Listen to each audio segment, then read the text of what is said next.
Okay. Hello, Scott Worden. Welcome. Hello, James. How are things? Let us know all about you so that we can share this with everybody at a later date, um, so that they understand who you are, what you do, and what we're going to talk about today. Great. Hey, I really appreciate you having me on. So I'm Scott Worden. I'm the COO of Storsuite.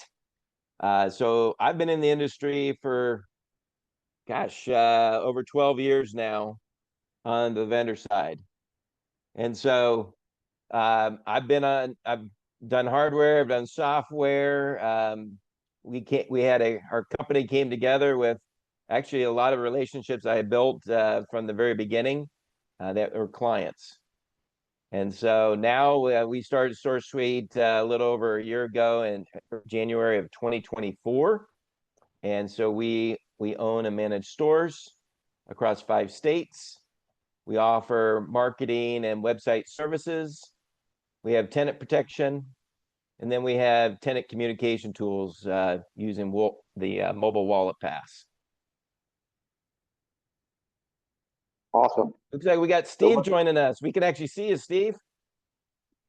right. Welcome, All Steve. right. So, Scott, tell us our topic today. What are we talking about today? Yeah, a lot of the conversations over the last really a year and a half, 2 years has been accelerating about the type of buyers, type of tenants now that we're having. And so at each event that I go to, the numbers keep going towards the younger generation. And, I'd say pre-COVID, we would never have thought that this younger generation would buy storage. And we're finding that that's not true.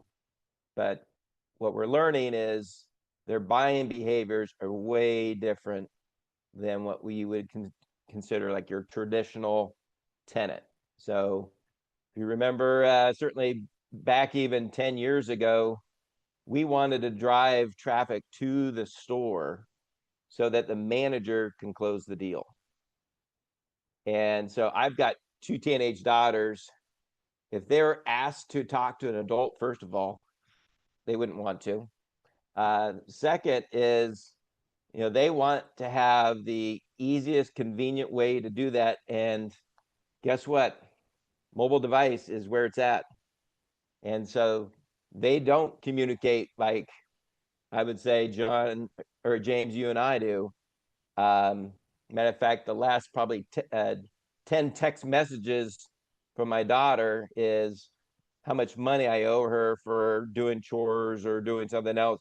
It's not talking to me. Right. So there's certainly And a she's lot of upstairs. different ways. And she's upstairs texting you downstairs. Yeah. Oh, yeah.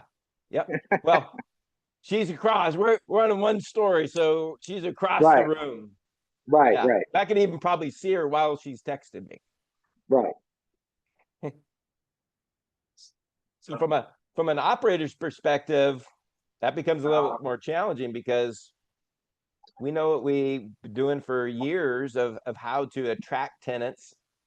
And, we use call centers. I remember when online rentals became a thing, and we were very concerned about who that renter was going to be. I've had operators tell me, well, I want to see the whites of their eyes. So then I would look at them like, would you rent to me? Like, what is that? What is the philosophy behind that of how you're determining whether that person's a good renter or not? And if you rented online, the fear was, that was going to be opening Pandora's box, causing more havoc to be able to rent to people that we've never met before. So the buying behaviors has changed now. That's, online rentals is table stakes. But what you're finding now is this younger generation of buyers wants to be communicated so much differently, but they also want to be communicated throughout some of the process too. So So there's different ways to be able to do that. So you think it's the technology age of what our children or the generation below us, not even our children, but let's call it the millennials down, um, that they're looking for more technological communication than stopping in and asking questions of, hey, I want to rent this unit. Correct. So, so we're now into kind of we're past Gen X. We're in that young generation. So we're looking now about more than a third of actually we're getting closer to 40% of our new tenants are that younger generation.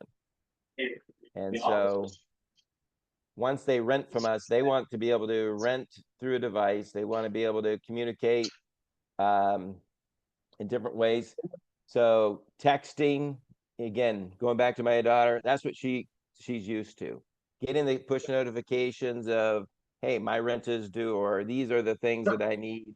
They would rather it being sent in a different fashion than to talk on the phone, to meet them in person.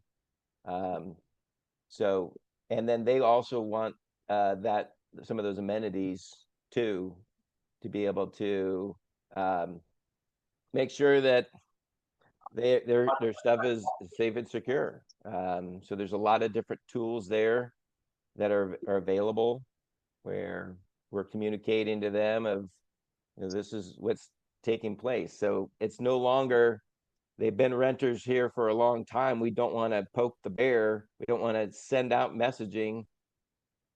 It is really common for this group to be able to frequently visit your store, visit your location, to go to the unit. Their storing habits are certainly different, but they are certainly our targets. So summarizing some of that is that the mom and pop shops that have, a little office out front that, they don't have cameras, they don't have a automated gate, they don't have a good website, they don't have that's going to be lost on the next generation of tenants, is what you're pretty much saying, because of the technology. And you think about how much supply has come into the market. They have a lot more choices than ever before. Yeah, true. And when I talk to owner operators, I've been in business for a long time, and they don't offer some of these simple amenities, they're definitely losing out. They're losing out on those tenants. Security is paramount. Just Absolutely. just general, the appearance of the location is still paramount. I mean, some of those basics are still there. We're just now providing a lot more sophistication, making sure that they feel comfortable and safe. Again, because they're frequency in the property probably a little bit more than what our traditional buyers or renters have been. They have those other needs there.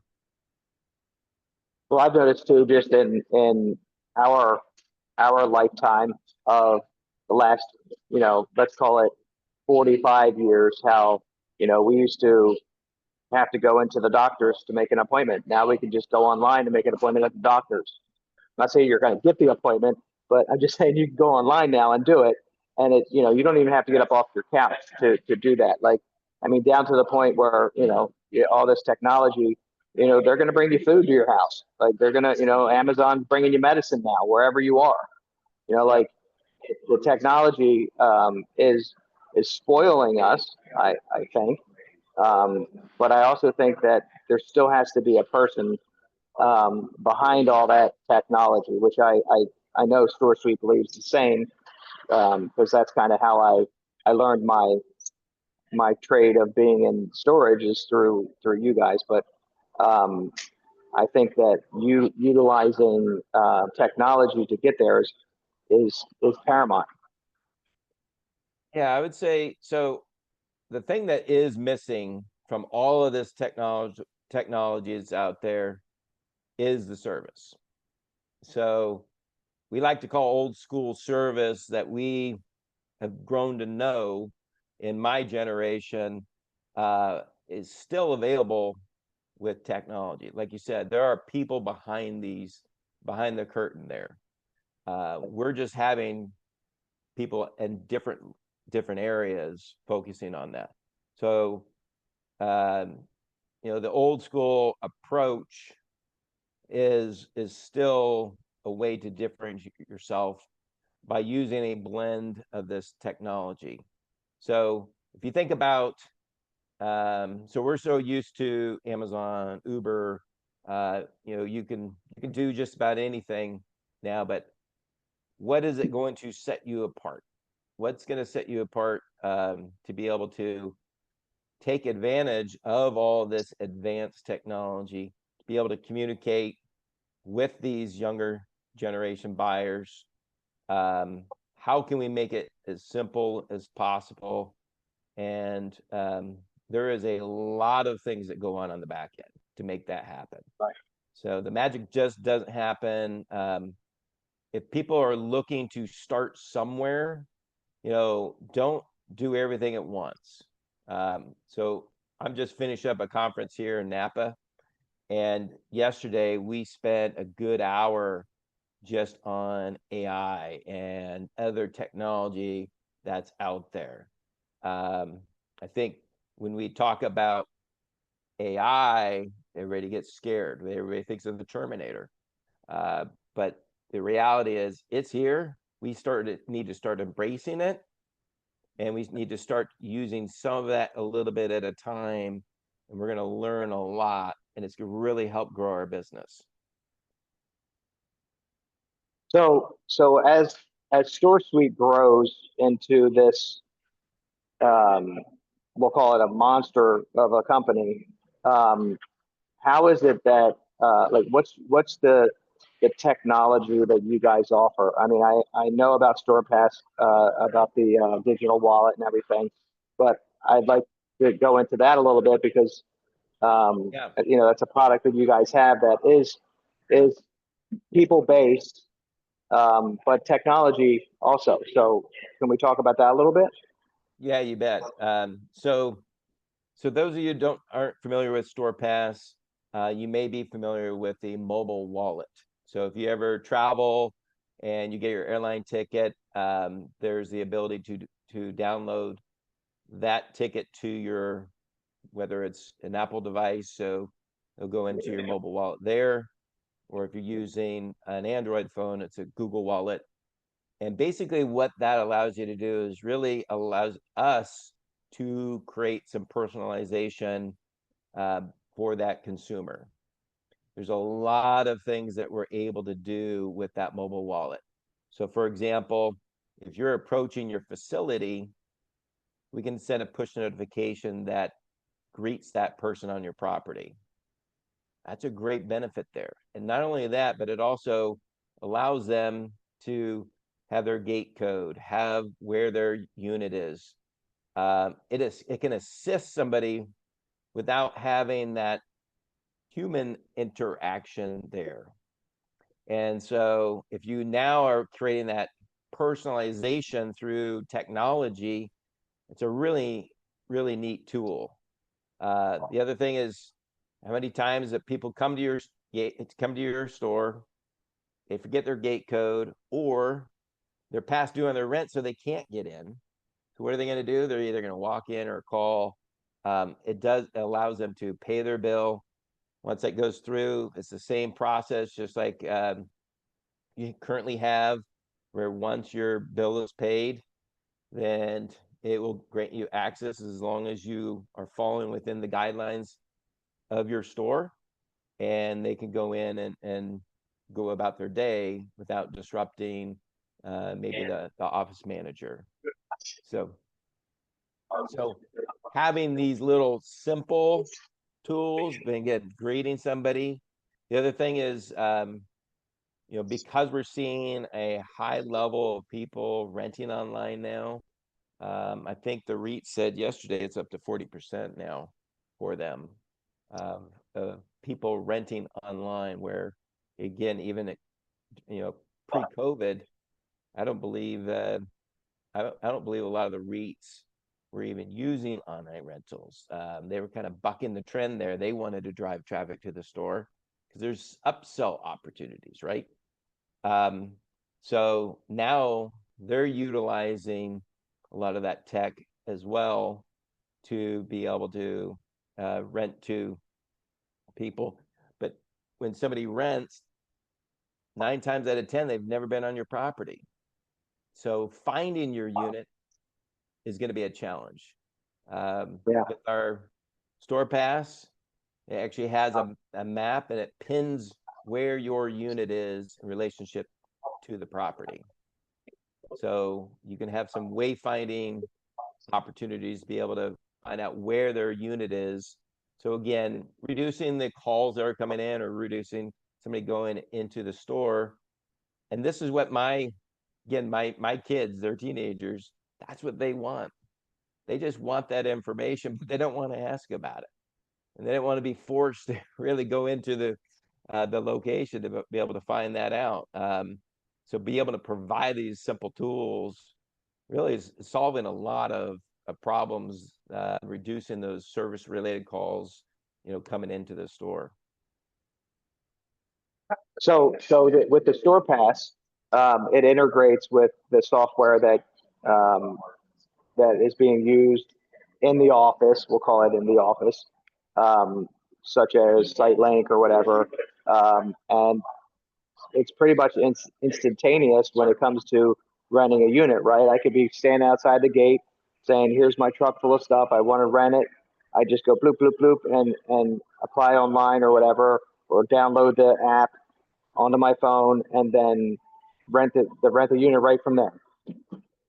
Yeah, so I mean, you're certainly syncing it with your website to be able to rent the unit. So we're not renting the unit from the Store Pass, but now we have it in their wallet, so that when they do come to the location, it's going to pop up. So the difference, if you're not familiar with the wallet pass communication, the main difference is, if you have a traditional app, you have to go to the App Store, and they have to have updates, and that there's a slower process, and it can Okay. be very costly for an operator. The Wallet Pass is organized in the mobile wallet, kind of most of the time, kind of one of your first apps that your device has, be able to open that up, or have that again push notification. It opens up for you, and be able to see that you don't have to do the searches. And so by having that conveniently be able to download it, it does sync up with the property management software. Most vendors, that's where your source of data and your data depository is your property management software, like a SiteLink. So everything communicates from there. Your access control system, your call center, everything is from there. Same thing with our mobile wallet. So we're going right to the data source. Gotcha. So you're thinking that people are going to be moving away from the traditional coming in and paying cash and going into the office and giving them a check. Well, I know I haven't had checks in probably 10 years or better. Matter of fact, somebody asked me for a check a couple of weeks ago, and I was like, "Is there any other way that we can do this? Because I don't have any checks." So we do in one of the facilities, we do still collect cash. We have somebody in the office, and we do accept checks, which is kind of funny because some people like to pay with cash, not cashier's checks, but the money orders and stuff like that. So we don't want to eliminate that, but you see it going with the next generation, which is like my daughter as well. My daughter's 23, and we pay her cell phone bill, and she Venmos us every month because now she's out on her own and everything, and wants to pay the big girl bills. and she Venmos us money every month. So it's like, because she can set it up and every month it just sends us money. Like she doesn't have to worry about it anymore. Whereas you and I we want to look at our bills, you know, and we want to pay them individually so that we have, that we have that peace of mind, because that's the way we learned how to do it. The different generations are learning differently, where they can set stuff up on auto pay, which in storage, we love auto pay, right? We love the first of the month, everything gets right into our account. One big old chunk of money comes in, you're like, all right, well, there's all the auto pays, you know? So you think that's heading more that way, correct? Yeah, it is. So cash is becoming less important. Matter of fact, when I was trying to incentivize my kids to do chores, cash didn't do it. But when I did Apple Cash, I could show you. I don't know if you can really see this. This is how, again, this is me paying my daughter for doing chores.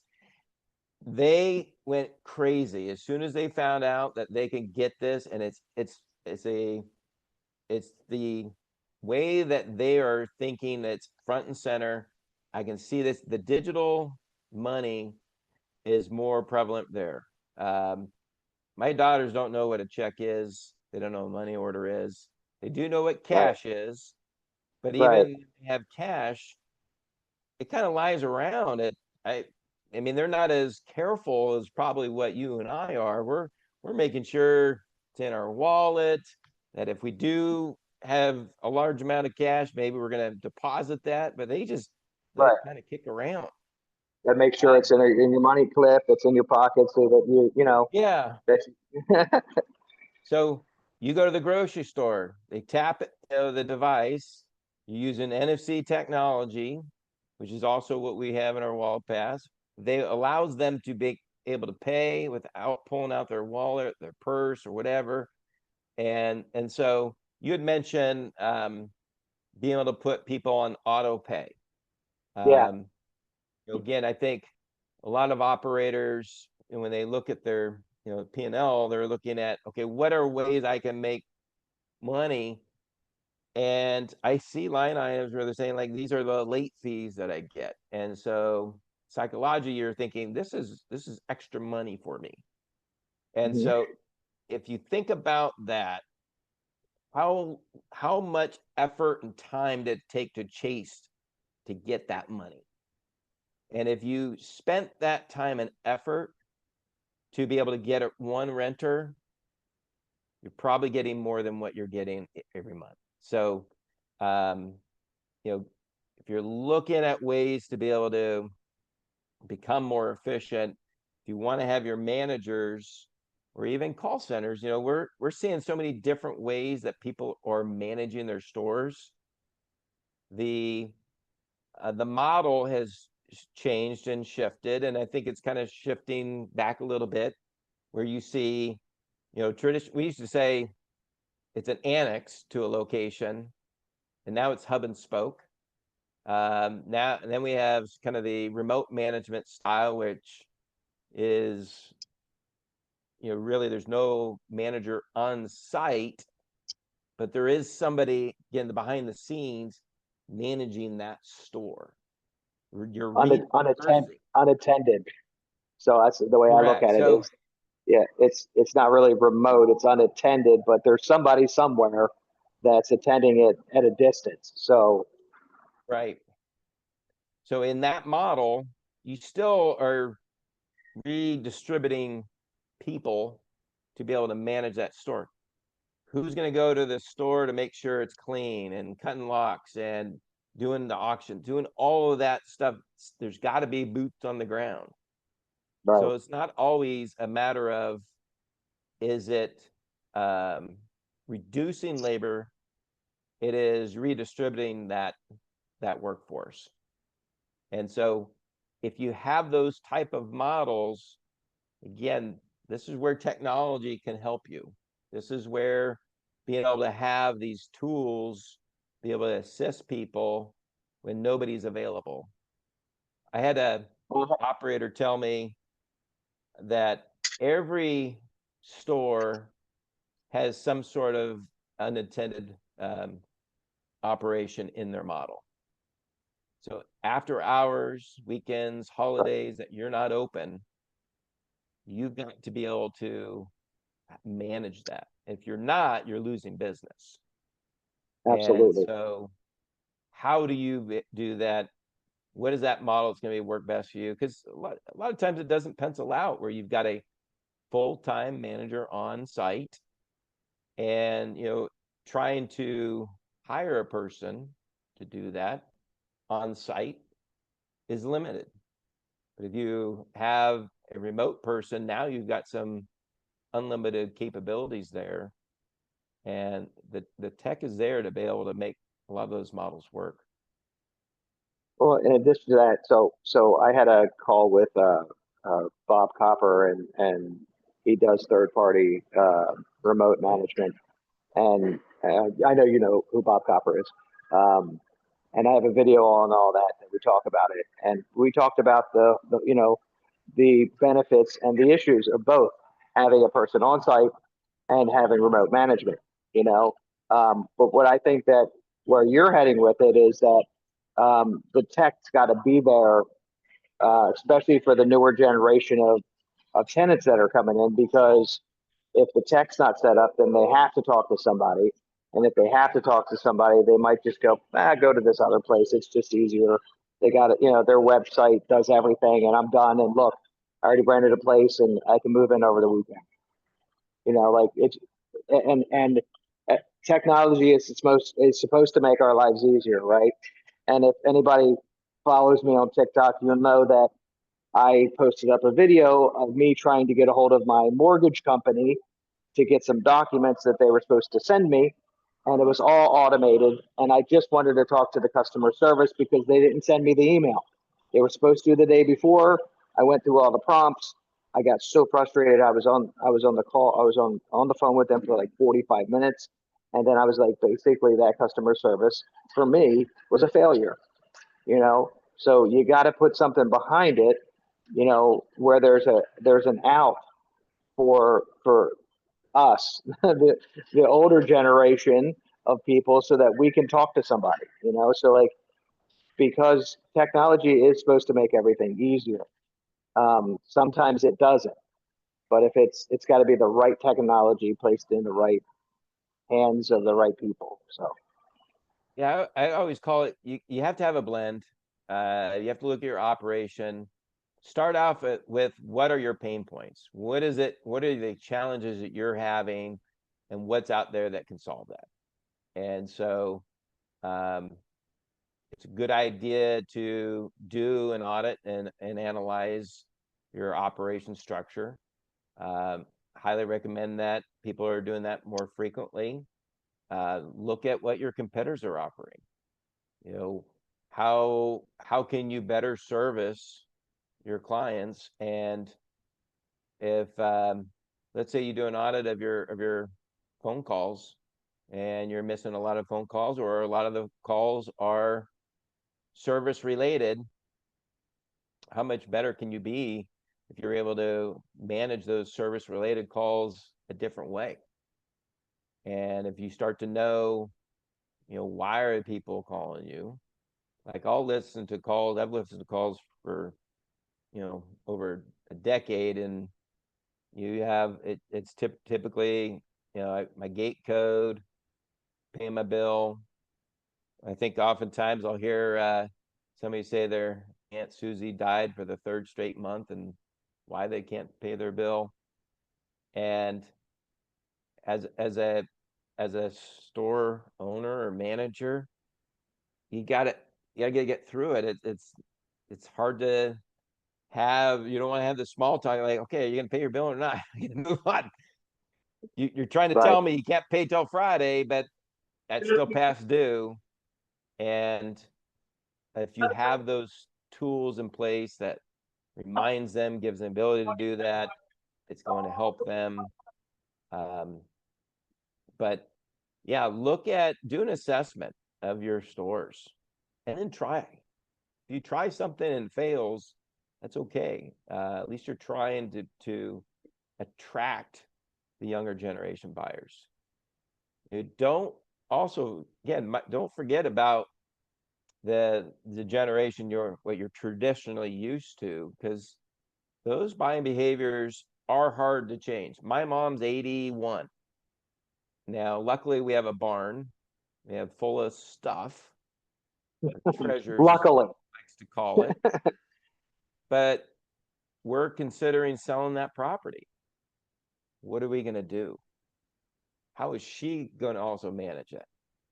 Right. So she's not going to be doing a lot of the things my daughter's going to do. Now, she may utilize my kids to be able to do that to help her, but she wants to kind of go old school. She has to print out everything. So don't forget that as well. Now, and some other tips I would say, keep up with the trends. So these podcasts are really good. We take a lot of the things that we learn from these shows. We see the trends. We hear people what they're working on. We look outside our industry, see, okay, what else is out there in the universe that we can bring to self-storage. I would say self-storage traditionally is behind the times as far as the tech wave, but we're quickly adopting it, and we have to. We really do, and we just are continuing to get better. Having these conversations drives that innovation. I start my day at, like, what are your pain points and what can we solve? How can we solve it? And how do we keep improving? Yeah, I know. The other day, think about this, that I was watching a video, somebody, I think it was Adam Sandler, that said that when his first paid gig that he did, he told them that he didn't want to get any pay. He wanted to get a fax machine because that was all the rage, right? And he had to have a fax machine. And I just chuckled and I was like, oh my God, I don't remember the last time I used a fax machine. And then I'm going through this thing with buying a house and the mortgage company this, and I had to request a freeze on my HELOC. I had a HELOC on my house. I had to request a freeze, and you know how I had to do it? I had to do it via fax. Kidding me. And I was like, what? Like, I don't even know where I can find a fax machine. Like, that's saying to me, you have to send it to us on a floppy disk, or send it to us on a cassette tape, and I'm like going, that technology is so antiquated, right? But fortunately enough, the the the broker, the real estate broker, had a fax machine. So I said, okay, here's what I'm going to do. I'm going to print it out. I'm going to sign it. I'm going to scan it onto my phone. I'm going to email it to you. And then you're going to print it out and fax it over to them. I mean, how ridiculous. Like, so that you have to find a better way of doing things, because it was very inconvenient. I mean, it didn't take me but a couple of minutes. I literally typed something up on Word and then printed it out, signed my name to it, took my phone and went click and scanned the picture, went right on my phone and sent it in an email. Yeah. But like, all for them to print it back out again and put it in a fax machine to fax it over to somebody. And I was like, this is ridiculous. So I, and we're not even could you imagine if it was our kids that they said, hey, send us a fax? My kids don't At know what a least fax machine I is. was just going to say, at least we know what a fax machine is, right? You know, like if they said, well, take it and put it on a typewriter, where would you find a Yeah. typewriter? I was like, why can't I just type it in my computer and then print it out, instead of putting on or do you want to see it? Do you want to see the dents in the paper? I don't know. Like you know, um, so I agree that in a lot of the technology that it's moving fast, obviously, in the last, 30 years, let's say 35 years since I was in high school, nobody had phones.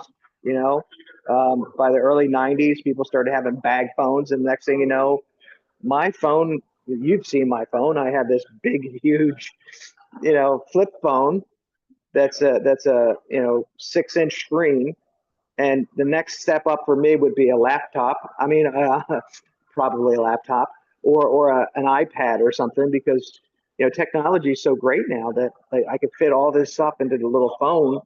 So I feel that in storage, you kind of have to go along with that and promote some of the technology in it in order to make sure that we're not falling behind. Absolutely.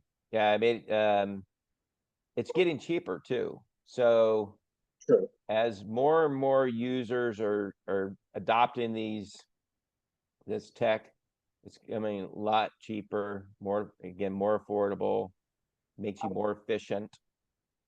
And so it's going to continue to go down that path. And you do need to keep up with what's happening in the next 3, 6, 12 months, because it's going to change. And Yeah, I mean, and we've noticed already that things have changed within the last 3 years, fast. I think one thing it's not going to change is the competitive landscape. We're going to be Right. extremely competitive, and we've got to figure out ways to differentiate ourselves. What is it going to be? Why would a person want to buy or rent from us? Part of it Right. is, if we don't answer the phone, then that's a big part of it. I mean, there's some simple things like that we still need to address, but then what are ways we can mitigate those? How do we maximize our tool? And I go back to another call that I just had last week with Shannon from XPS, and they're a call center, right? So she was telling us about basically the customer experience. If you're, if it's 9 o'clock at night and you remembered, oh no, I haven't paid my bill yet, and I go online and all I find is a phone number, and then I call the phone number and nobody answers the phone, then of course she was promoting call centers, but at 9 o'clock at night somebody could have answered the phone, right? And you could have taken care of that right over the phone, and or they could have texted you a link and said, oh, you want to pay your bill, just bloop here, I send you a link, pay there. So making it convenient for everybody. And I say that answering the phone isn't the physical act of answering the phone. It's answering your customer one way or another, Yeah. right? So, and with technology and the generational change that's happening with technology, it's very important to be responsive. So answering that phone. So you can also be proactive in those areas too, right? So Right. if somebody is past due, so our wallet pass allows us to be able to push notifications, but also send emails and text messages to say, here's your payment reminder. We realize you're an adult. However, we're going to give you a convenience to be able to make a payment. And by the way, here's a link that tells you exactly what you owe. You don't have to log in. You can see, Right. what, and you can subscribe to auto pay and go on your merry way. And as an Right. operator, it's great to wake up the next day and you got money that's come in, whether it's a rental from your website or whether it's a payment through these other methods, making money while you sleep. Yeah. Yeah, that's definitely the bonus part of being an owner, is it still happens while you're sleeping. So all right, so with examples like StorePass and Storage Shield, I mean, that's obviously Damon and I were on a couple of weeks ago about Storage Shield, and there's tech involved in that now where they can do basically everything online, even on your phone. Make a claim, but you can still talk to people, which he told me. Look, if you get into a jam, there's still a number that you can call and talk to somebody, whether it's your store manager or a representative from I don't say Storage Shield, but or the insurer. Or, but with tech, is it for an operator? Is it hard to set up? Like for example, like, hey, I like that idea of store pass. How do I get that? Is it difficult for people that are you know Seasoned. Is it convenient for us to do that? It's very convenient. So, I mean, again, part of that process to be able to get higher adoption is to make it easy. So, be able to do when you're utilizing wallet pass as your traditional, you don't have to go through the multiple steps to be able to get adoption. You're able to have that link come to you on a device. It goes right into your wallet and you're set up. So, and then we've got the stats behind it to be able to back up, the adoption with the things that can do. There's a lot more that's coming down the pipeline that the wallet pass is going to allow us to be able to kind of gravitate towards some other customer conveniences. So that customer experience is only going to get better. And this is our hub. This is our hub for our technology. And so you had mentioned tenant protection. So right now we're beta testing some of the other type of alerts that we want to be able to provide our tenants to prepare them. One thing that, especially in these areas where you've got extreme weather, we're able to do a lot more things to be able to prepare them and also give the tenant the ability to adjust their coverage. So from an owner operator, this is part of our tenant protection program. It allows us to also have another way to generate some additional revenue, because now they've been renting, they may have started storing additional goods that need higher coverages, and it gives them the ability to do that a lot more conveniently than before. Because if you think about it, when you rent a unit, you're offered one time to get your coverage. And most people don't think about making that adjustment. Right. You buy a car, it's one time. Buy a house, it's one time. You store goods, your needs could change drastically. And we also know that even some of the behaviors, even with the younger generation, they're starting to store things, and then they may be adding more change. Again, the dynamics, their frequency of the property more. Why? They're bringing stuff in and out of that unit. So why not offer them some additional coverage? So, Right. and then if you're able to, when you get to a situation where you got to file a claim, that process alone is so old school right now. You either talk to a person on the phone, you may fill out a form online, and then you don't know what happens. Where is that at in the process? What other things do you need? And usually that is also part of phone calls. And so we're closing that gap of making that claims process even more efficient, allowing them to be able to see in real time where they're at in that process, whether the person that filed the claim, whether they're waiting on something or vice versa. Again, communicating to the tenant, and then also giving the operators the ability to adjust rates that could coverage, I should say, so that they may have some extra income opportunities there.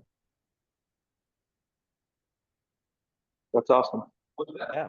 All right. Well, what else? Is there anything else you want to topic that you want to talk about while I have you on here?